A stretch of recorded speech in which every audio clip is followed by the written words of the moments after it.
All right, guys, what we're going to do is Defcon's always played Spot the Fed, right? How many of you have spotted a Fed before? None of you. Okay. You're all fucking lying. What the fuck are we doing up here? You know? Anyway, okay, here comes Priest. What we're going to do is Priest is going to pick on, or not, pick out what looks like a lamer. And we're going to play Spot the Lamer, and you guys in the audience are going to determine who the lamer is. So, Priest, please, pick out some. I apologize, I got stuck in traffic. A couple announcements real quick first. Anybody here from the FBI? Raise your hand high, please. He's not here to arrest you. It's well-set rumor. Okay, they're not going to do that. He's here to have a call. So don't mob it. Number two, we apologize. We are trying some new things in terms of crowd control. Obviously, the one we just tried this morning isn't working as well as it should. So we're going to try something else. Please bear with us. We really do take your suggestions to heart. We really do try to incorporate them in big things. We are a volunteer organization. We don't have tools and money to spend on things. But we try to fix them when we can, like I said, try something new. Not working quite the way we planned.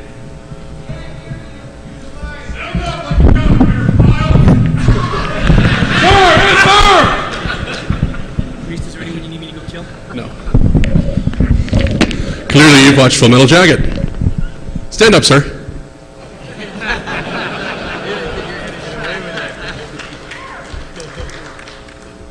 Come on down, Private Snowball. Come on down, sir. No, don't sit down. Is that you? Ted, stand up. Sit down.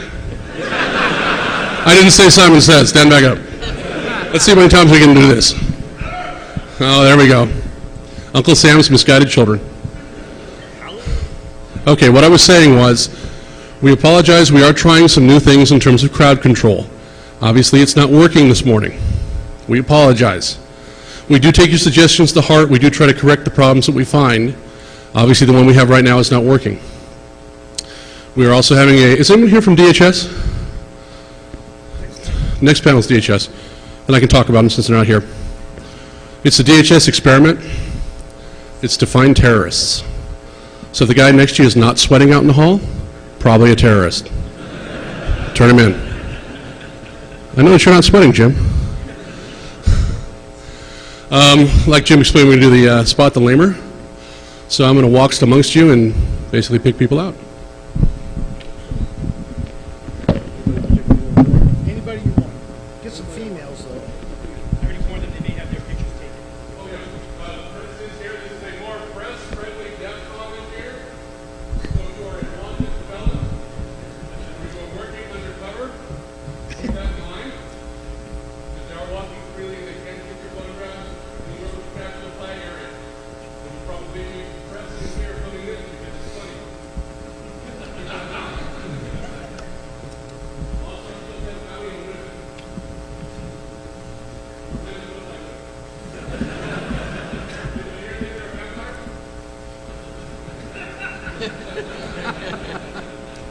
Werewolf.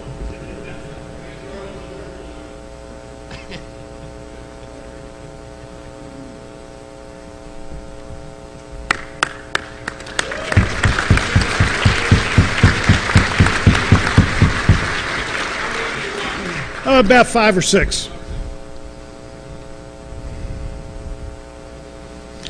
Just line up right here, please.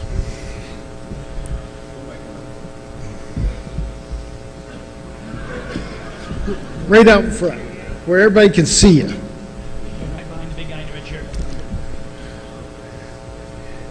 Priest, you're doing a good job. I don't think we need to go any further. These guys look pretty lean.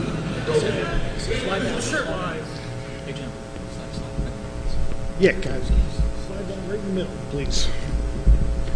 Or we'll kill you. And right in front of the FBI guy. That's the spot. Turn around and put your hands on the table, please.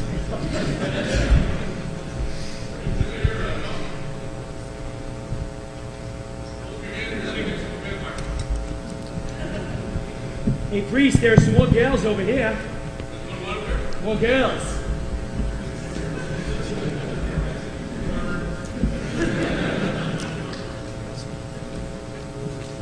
Motivated, that's the word we use, motivated.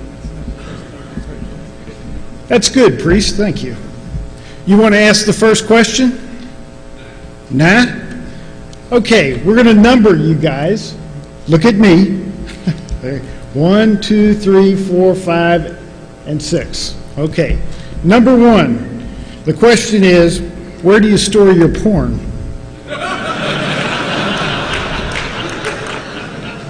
And you have to answer loudly. Lamer. John, Do you often, which one? two, do you often find yourself referring to anime characters as hot? Use the microphone, guys. Not you.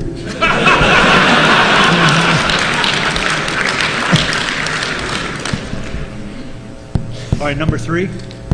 What does RBN stand for?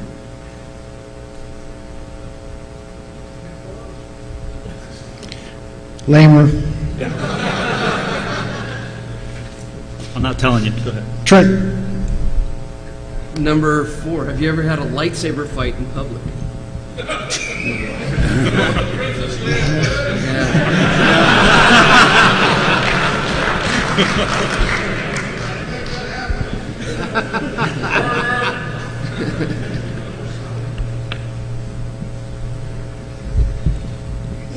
Number 3, do you patch your neighbor's network computers to avoid malware infestation while you borrow their wireless bandwidth?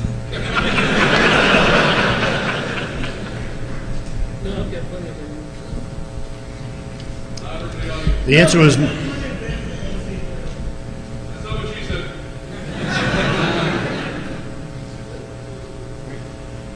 So, do you love your laptop more than you love your significant other? Do you love your laptop more than you love your significant other? which number? Which number? No. Yeah. No? All right, sorry. She just wants to answer. Okay. Number 5, pay attention here. Because you could have done this when you were drunk and you might not remember, but that's not an excuse. Louder. Have you ever tried to get a picture with Jim Christie? Oh, Jesus. Look me in the eye. That she remembers, Jim. Do you remember? No, I don't remember Not shit.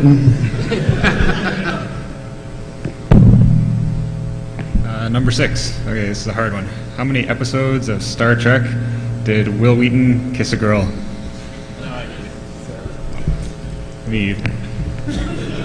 Okay, we're going to vote.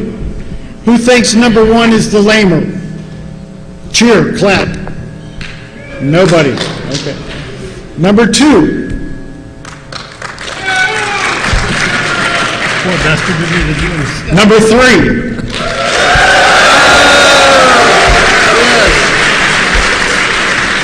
Number 4.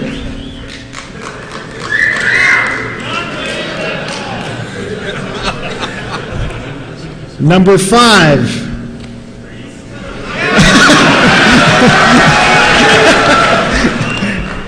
Number 6.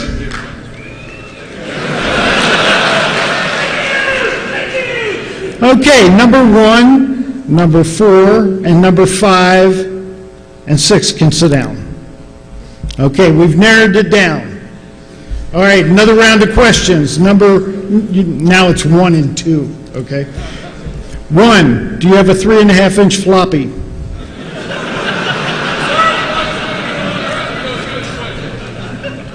Are you inviting me to get that? Would you like to see that? Sarah? Where's Sarah? Oh, good.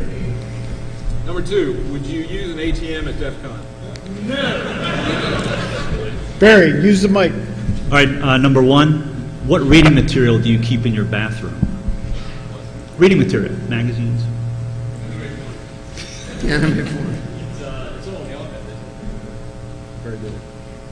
Trent? It's on the op-ed. Number 2, would you prefer to go out with a hot chick or play World of Warcraft? Not check.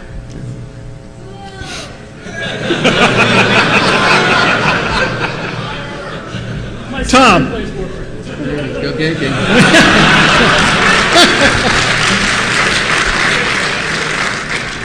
Number 1, is your idea of a social event a LAN party?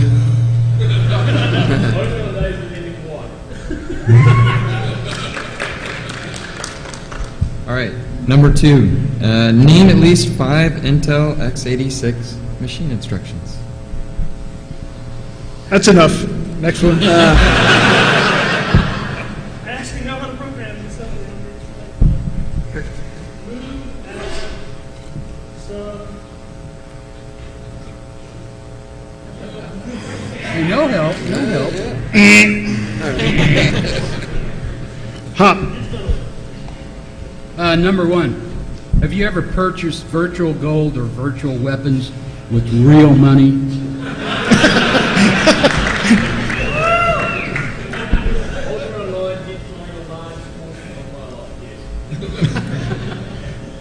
Last question, Chris.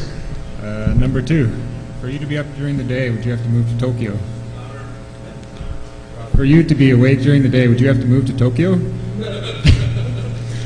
Okay, this is the final vote. Number 1.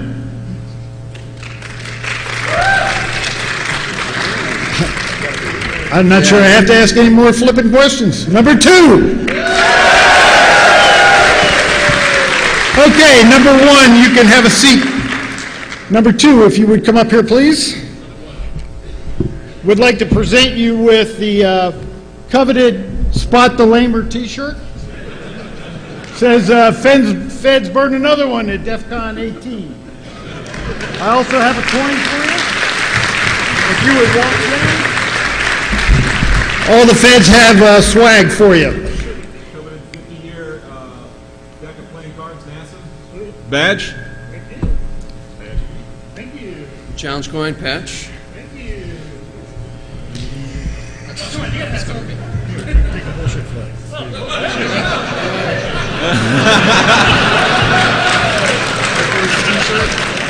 is a coin unit, and this is a cyber operator badge. This is the coveted National White Collar Crime Center pocket protector.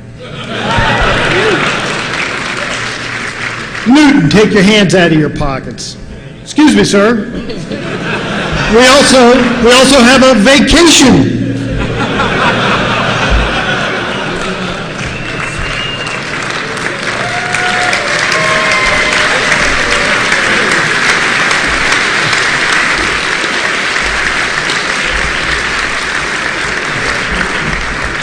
All right, anybody else want to play some more contests?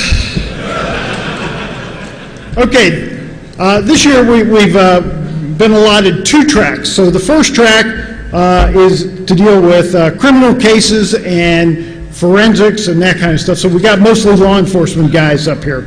At 1 o'clock we have another panel to talk about cyber strategies and policies. So if you'd come back at 1 o'clock for that. Thanks, Priest. Sure, please. So the runners-up, thank you for participating. Please come see me afterwards. We have something for you.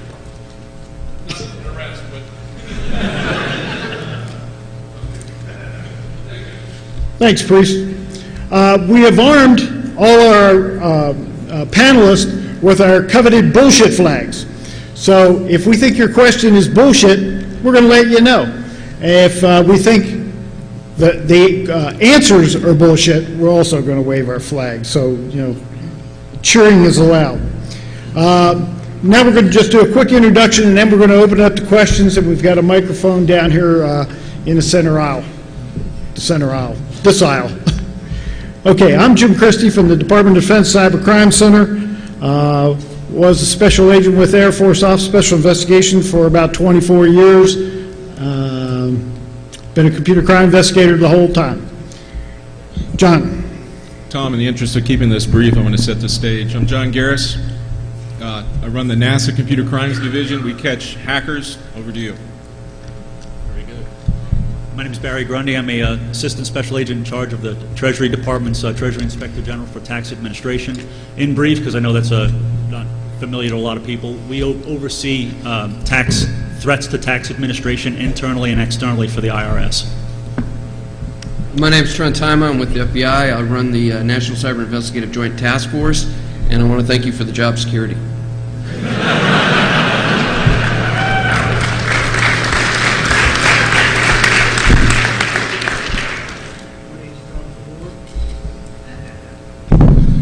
My name's Tom Tallur. I'm a retired NASA executive. I built the original Computer Crimes Division at the NASA Inspector General's office, and I've been retired for about 10 years. I had 31 years in federal law enforcement.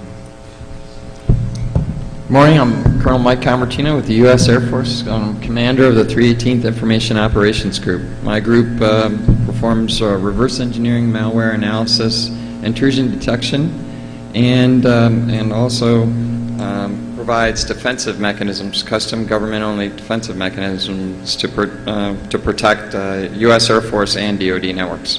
Mike, before you pass it on, are you recruiting this year? We are.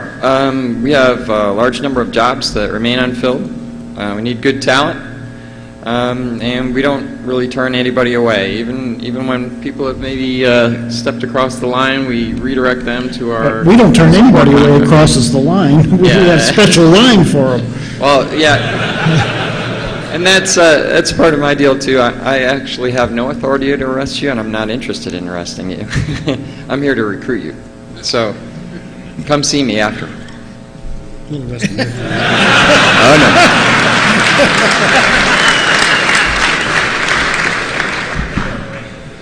no. I'm Bob Hopper with the National White Collar Crime Center. We teach state and local law enforcement computer forensics.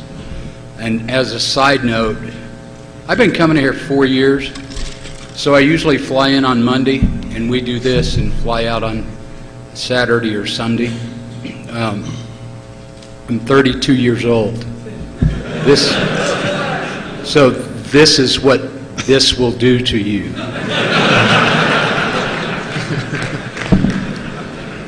Loud, Chris. Hi, I'm Chris Mitchell. I'm a civilian member with the Royal Canadian Mounted Police. I help develop forensic software for our tech crime program.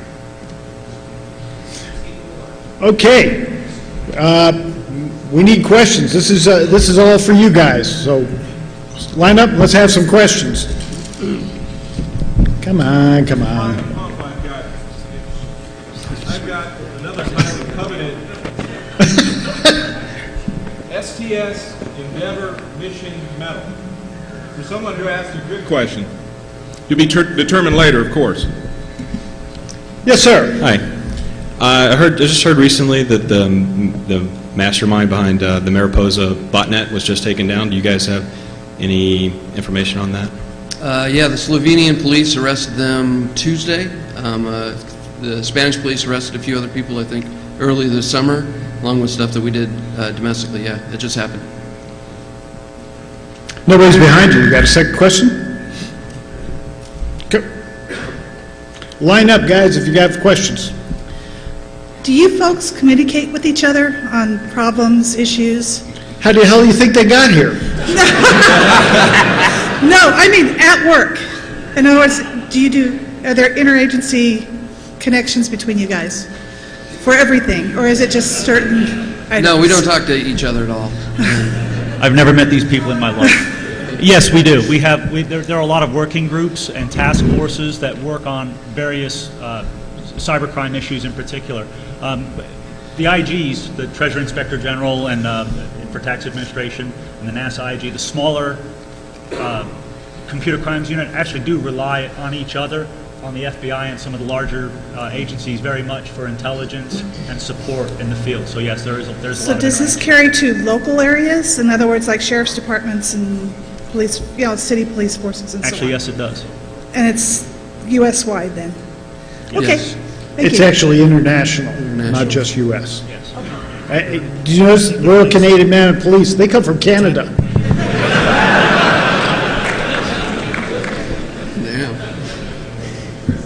Hello. How do you guys really feel about the Cyber Command, and why aren't they here today? No, Cyber Command's here. You just don't know where they are. Yeah, the Air Force in every service has a component that it offers, forces that it offers to Cyber Command. So when you say Cyber Command is not here, I guess I'm effectively their representative. So if you have any questions, let me know. You can probably spot 12 if you want. All right. Like this field has been pioneered by people who have been breaking the law. Now, when I was going through my training and all that, the message was that in order to stop this behavior, we have to stop hiring the people who are violating the systems that we're building.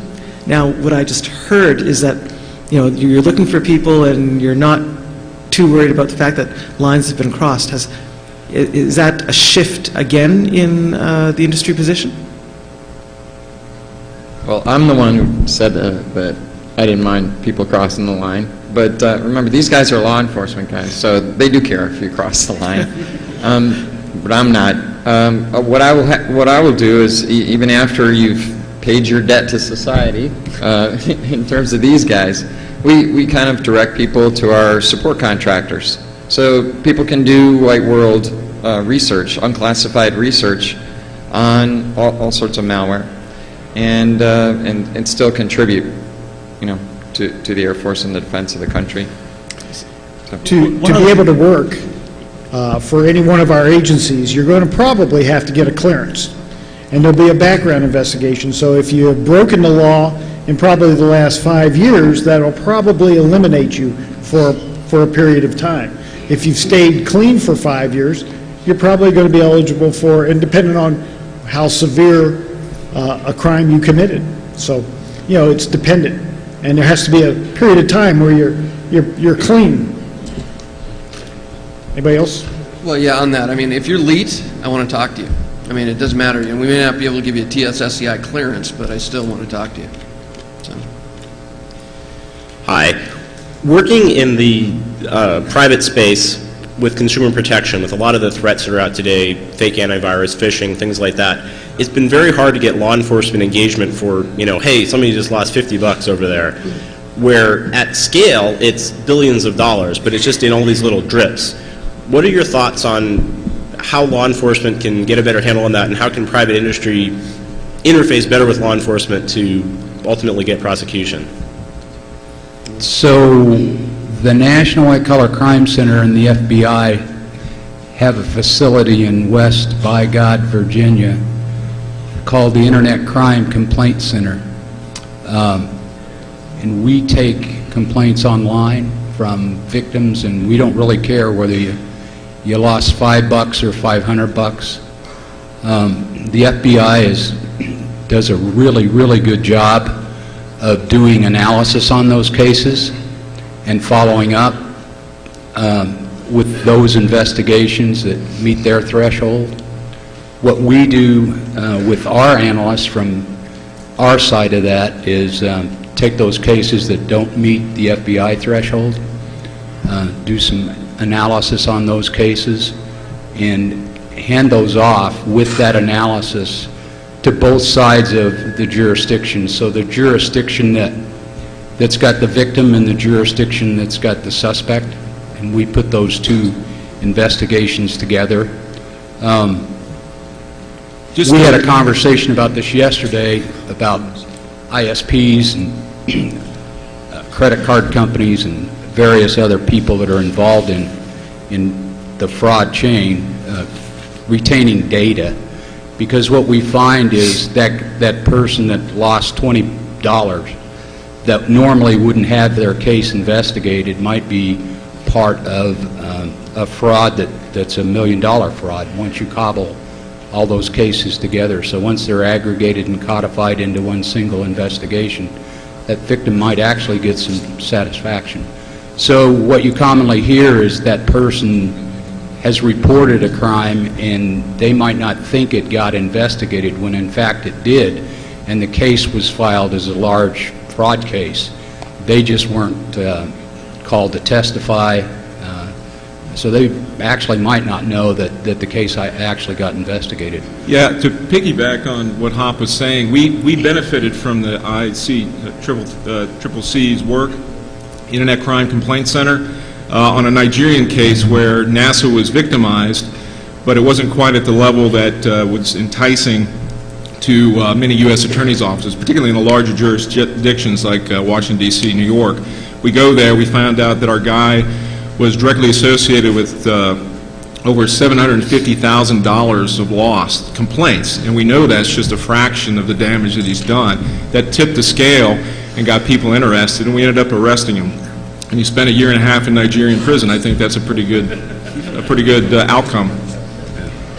So the complaint center, the number of complaints has just grown phenomenally over the last 3 or 4 years. I think last year we were bumping 1 million complaints a year. We also put in we wrote a program that it's called ISIS that helps state and local law enforcement with the analysis and cobbling together of those cases. It gives them the ability to communicate back and forth from both sides of that, from the suspect side and the victim side, and it actually works pretty well. And that was an excellent question, and I will give you this pocket protector, knowing that you can put this on eBay and probably make as much as $2. Hop will even autograph that for you. For you guys that are standing in the back, there are seats up here in the front, and we got your picture back there anyway, so you might as well come on up. All right, the next good question is the STS Endeavor Medal. It's for you, man. I can see it. Cybersecurity Act of 2009. I'd like to hear the panel's opinion and their position.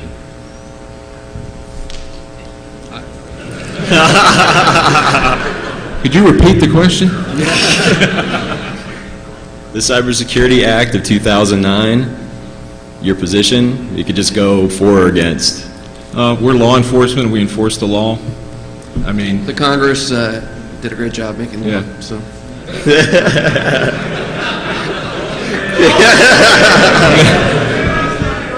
Hey, we got to have jobs when we go home, you know? I was just wondering if the current position towards the classified networks, do you think that it actively does enough, assuming that since it is a closed network, that security features don't need to be as strict or STIGs don't need to be as enforced?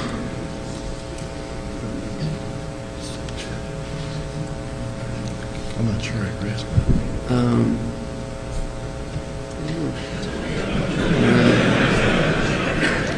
Mike, you look like you're chomping there. So, I mean, your question is a little nondescript, but okay.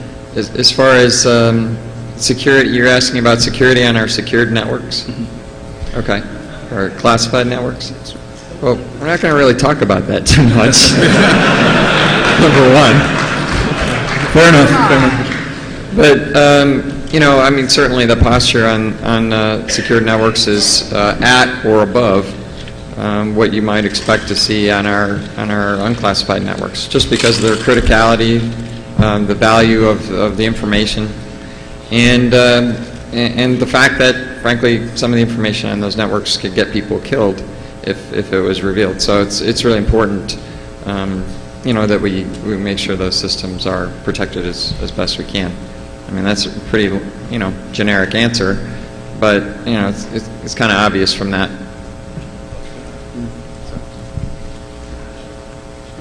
This could be considered a follow-on. What's the latest excuse for the leakage of 96,000 classified documents from the secured network?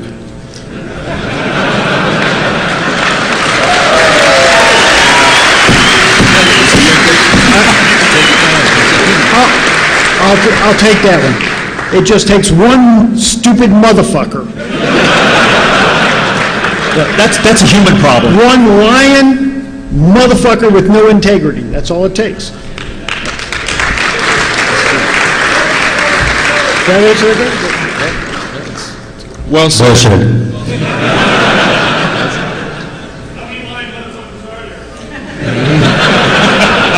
854,000. Now you know why we have a lot of feds. In the criminal cases that you guys are working on, are there any statute of limitations in the crimes that they're being committed?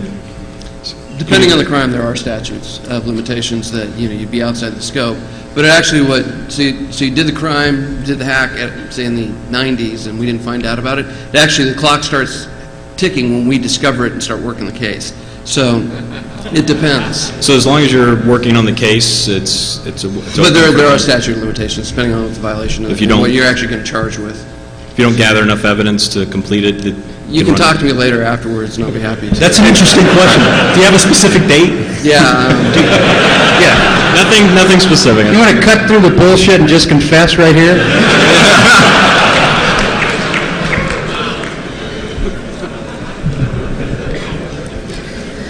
You guys talked about working groups between agencies and sharing information.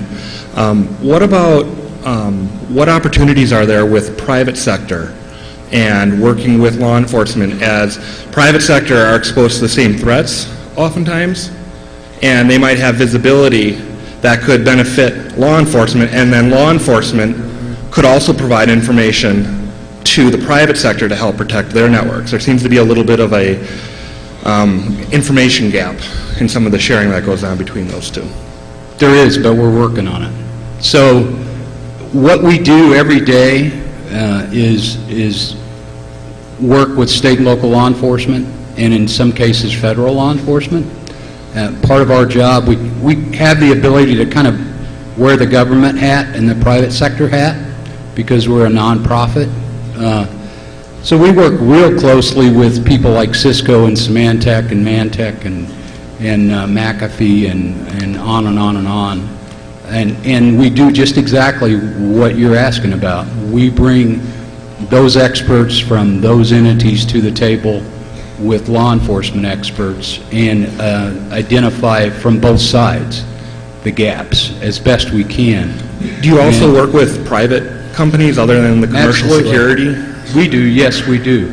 I think all Often. the panelists up here, we actually have tight relationship with private companies, not just infrastructures, not the big companies, stuff like that, because that's the only way you find out what's going on out on the net is actually building those relationships and speed of trust. It's commonly done. Yeah. In the Department of Defense, we have a pilot program where we're actually sharing with a critical infrastructure, the cleared contractors, the defense industrial base, classified threat information to protect their network. So we are sharing classified information in this particular pilot program.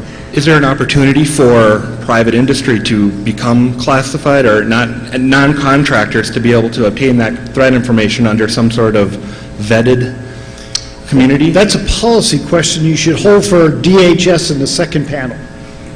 That'd be perfect.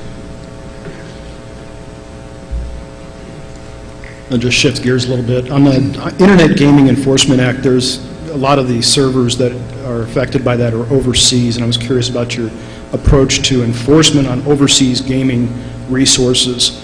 And second, the follow-up to that, are you going to come after my PokerStars bankroll? Yeah, as we'll a part seize of that. Yeah, we're going to seize that. Now, are you talking like online gaming? Yeah, the Online Gaming Act that is in Congress. Right. The one thing with online gaming is obviously it's a challenged one to enforce, and two, because where the servers are, around the world, or protection. So that actually there has been some looking at it. The department's looked at it, but it is a challenge. I mean, that's a hard one to enforce. Is it just a jurisdiction challenge, or is it a challenge that they're sovereign countries? Well, I think it's more jurisdiction and sovereign countries, because that creates the problem where your servers are overseas. Great, thank you. Do you guys know who the video professor is? The free trials. I only recently discovered that if you get the free trial, because my grandparents asked me about this, and after 10 days after you get the CD, if you don't send it back, they're going to charge your credit card $200, and that's obviously a scam. But the small print is on the website, So what do you guys, if anything, can you do about shady, gray area, stuff like that? Well, he's working for us out of Area 51.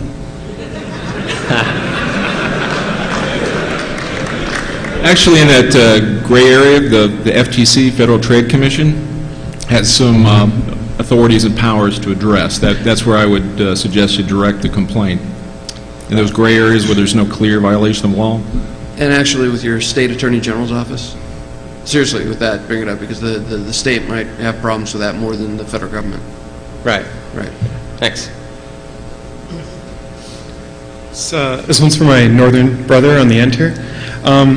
You said you were a developer? Yes. Okay. And no offense to you, I was just wondering why didn't the RCMP or CISA send an investigator? Why did they send a developer? They're standing in line behind you. Pardon me? They're standing in line behind you. Oh, no.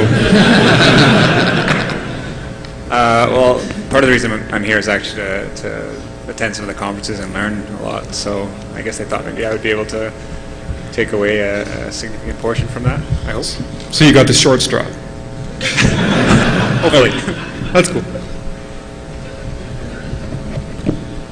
From a law enforcement standpoint, it's come out in several reports that the majority of the hosting services that have spam and other malicious activities taking place actually exist in the United States. Much of these activities are somewhat illegal and detrimental to our overall security and well-being. What, if anything, is law enforcement able to do or doing to assist in shutting down many of these hosting services that have these spam and other malicious activities taking place? Well, actually, we've realized some success working with the FBI, Secret Service. How many people have heard of Macolo? Macolo actually was taken offline by their upstream providers because there was just a storm of complaints for such a period of time. Ultimately, we got a search warrant which totally brought down their systems. A review of the data revealed the fact that they were opening up other bulletproof hosts. I mentioned the FTC. As you might imagine, a lot of the criminal element that's using these rogue ISPs, they're operating them are overseas, and we may not have a multilateral assistance treaty or any type of treaty for extradition. So in that particular instance, on 3FN, PriceWort, the other bulletproof host, quote unquote, we partnered with the FTC, and they have authorities for seizure when it's clear. We provided evidence along with other IT security researchers, University of Alabama, Spam House, etc. A lot of people, the community really worked in this instance. They provided enough evidence for the FTC to go under their authorities of forfeiture, apply for that, and the judge ruled in the favor, so basically shut their entire ISP down. And they also have a $1 million fine on top of that. So in this particular instance, we extracted some pain from the people providing the rest of us pain.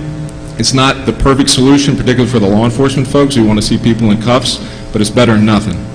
Okay, and going to an earlier comment you made about the Mariposa botnet takedown, it sounded like you said it was a legal thing, but was it not actually led by a commercial entity to actually take down the botnet itself and then followed up by other legal action?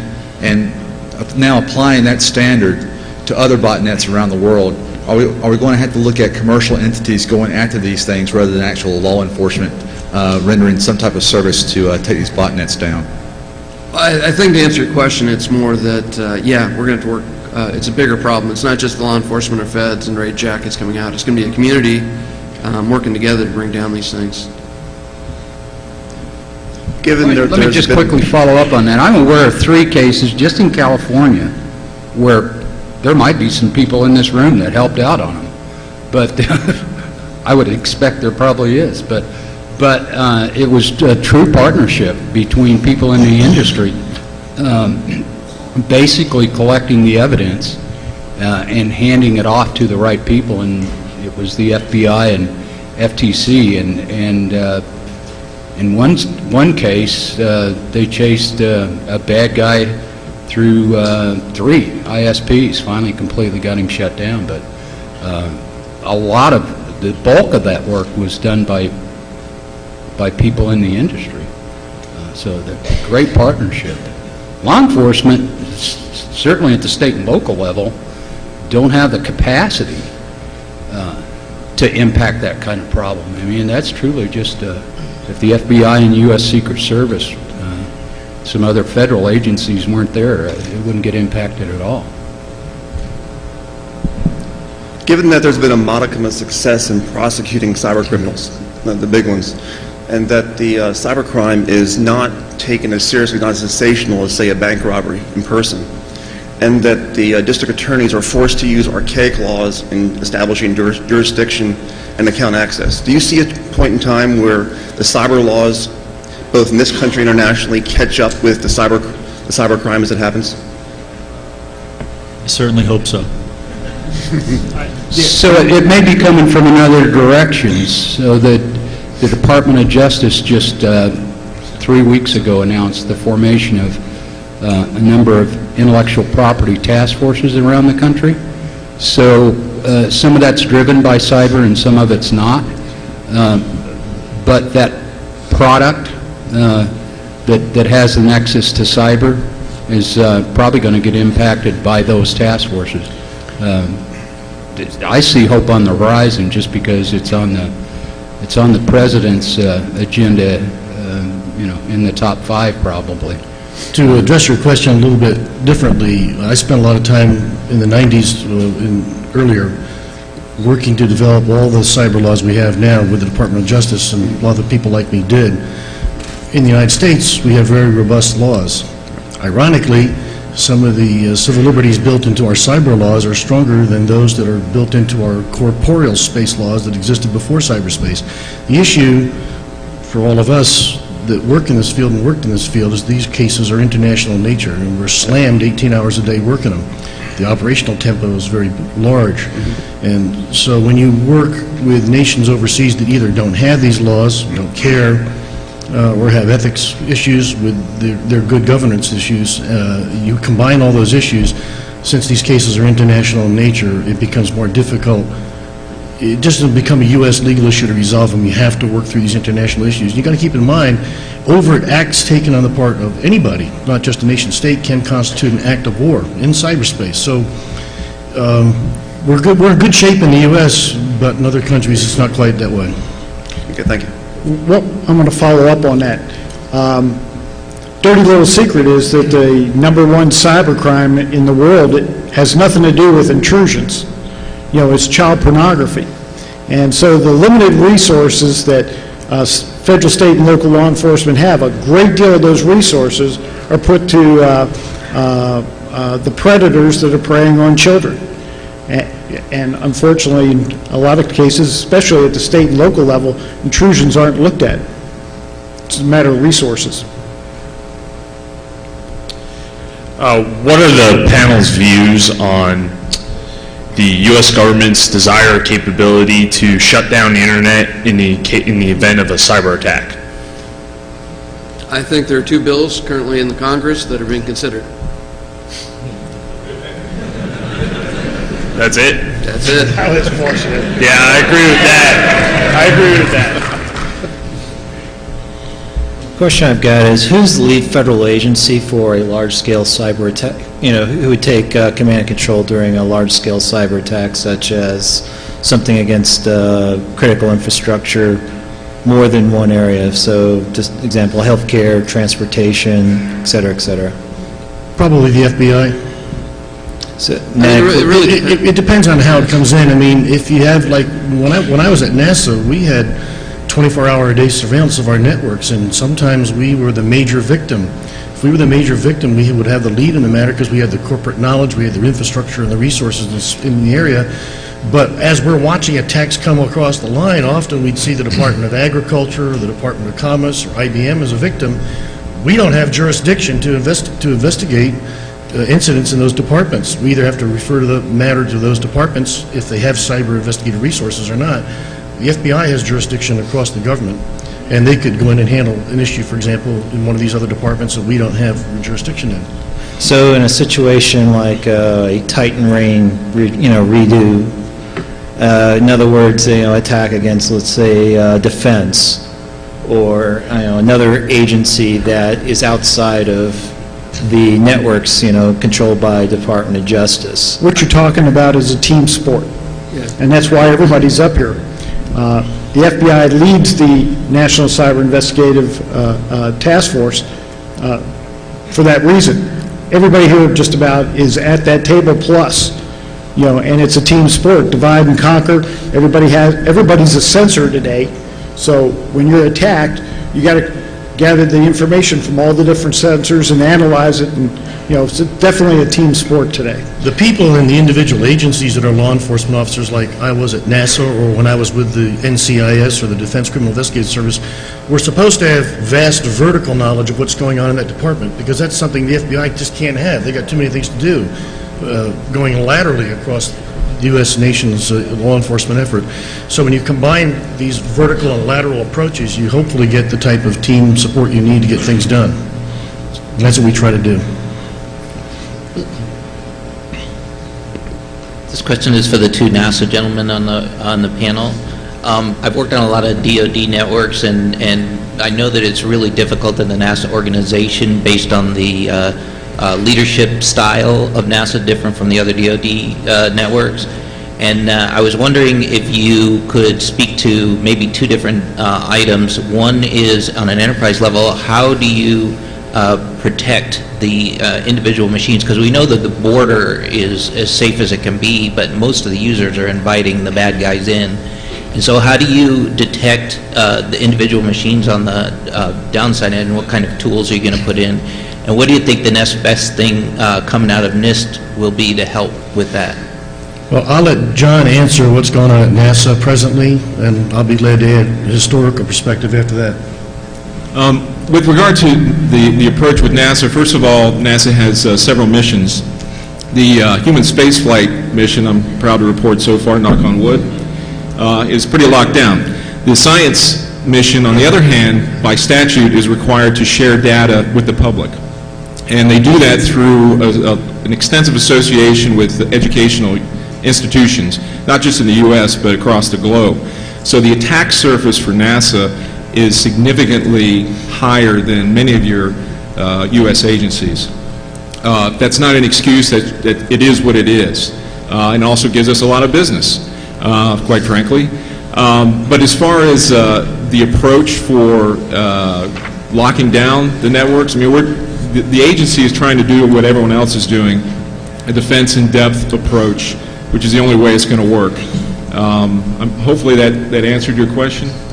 I was just wondering if there was any enterprise tools that you were going to be introducing to help you with that. The CIO's office, which I can't speak for directly, is deploying various tools for an enterprise-wide approach. Can't endorse anything here. Yeah, there was an article, I think a couple months ago, from a Canadian university that identified covert channels, I guess hacking the Indian Ministry of Defense for a number of years. My question to you guys is that, are there like contacts, who would we start with on your guys' side to communicate if we thought there was some kind of a covert channel going on from our company?